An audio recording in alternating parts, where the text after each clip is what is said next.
All right, next what we're gonna do is we are going to establish the lower third of the face.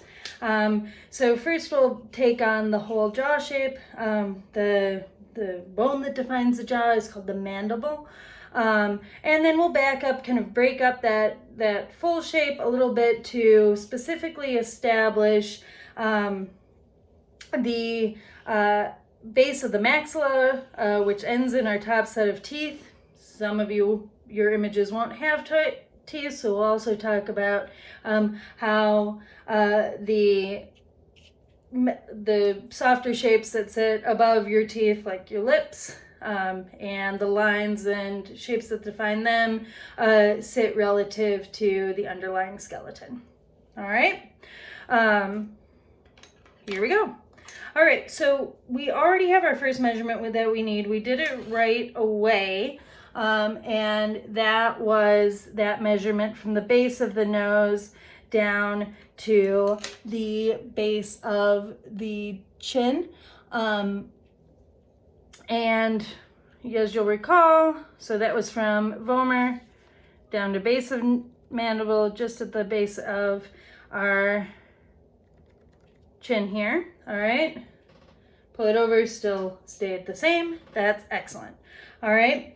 Off that, what I will notice, and I think what the longitudinal midline does kind of help us see, is more specifically the angle that occurs in the shape of the jaw. That, like I said in the PowerPoint, that varies a lot and changes a lot as you age, and also varies dramatically from person to person, which it has a huge factor in sort of defining whether we sort of recognize a face as long or short, as a jaw is square, or whether it's more open, which often pushes the chin back a little bit closer to the shapes of the neck and trachea.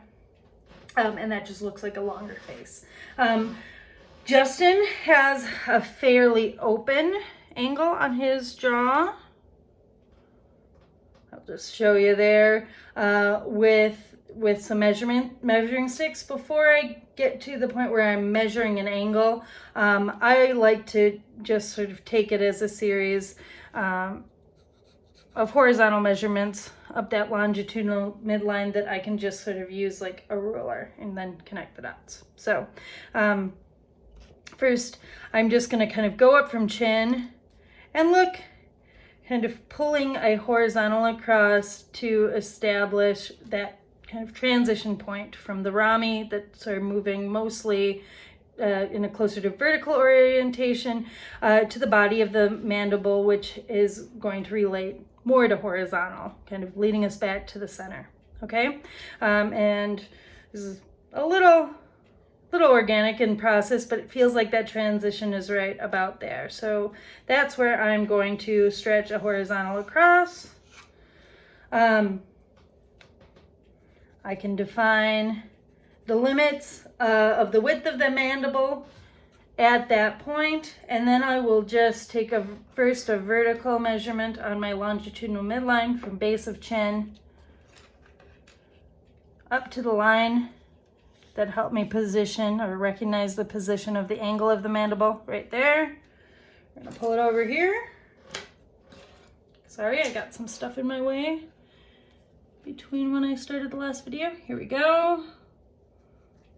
All right, I'm gonna stretch that out as a horizontal.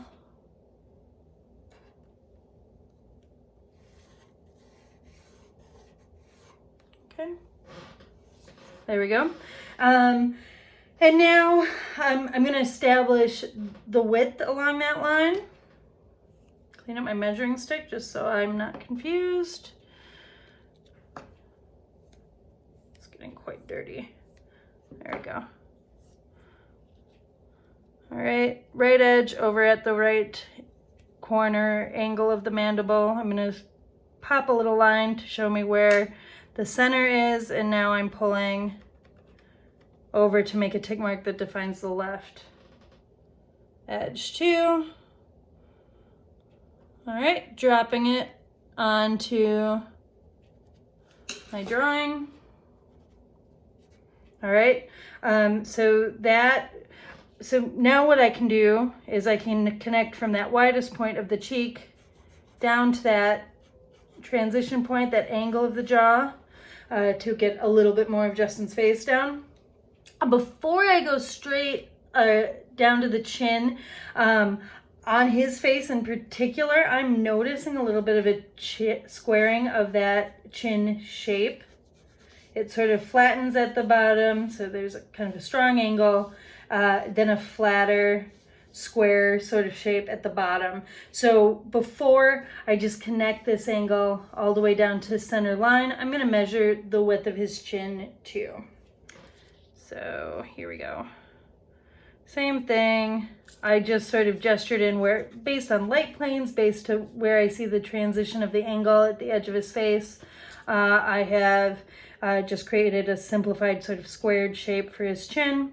Now, right edge of that shape is where I'm going to place the end of my measuring stick, mark my center line, mark my left edge. You should be getting so used to doing this. We just do it over and over, turning that complicated, organic facial shapes into simple measurements that we can place on a single line. There we go. All right, so that helps me, yep, still a probably overly simplified shape, but that shows me that second sort of angular transition through the mandible as it moves down towards the chin. So I'll connect to this edge, I'll connect to this edge, and that is giving me a pretty close comparison to the shapes that I'm seeing in Justin's jawline. All right, I'm going to move up to establish the base of the maxilla. Again, that's going to be the bottom of the top set of teeth. Some of you may not be seeing the teeth.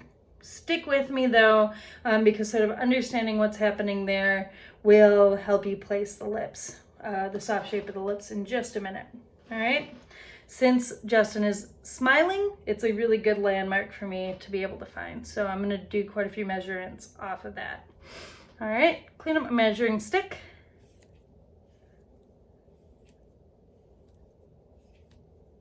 And here I go.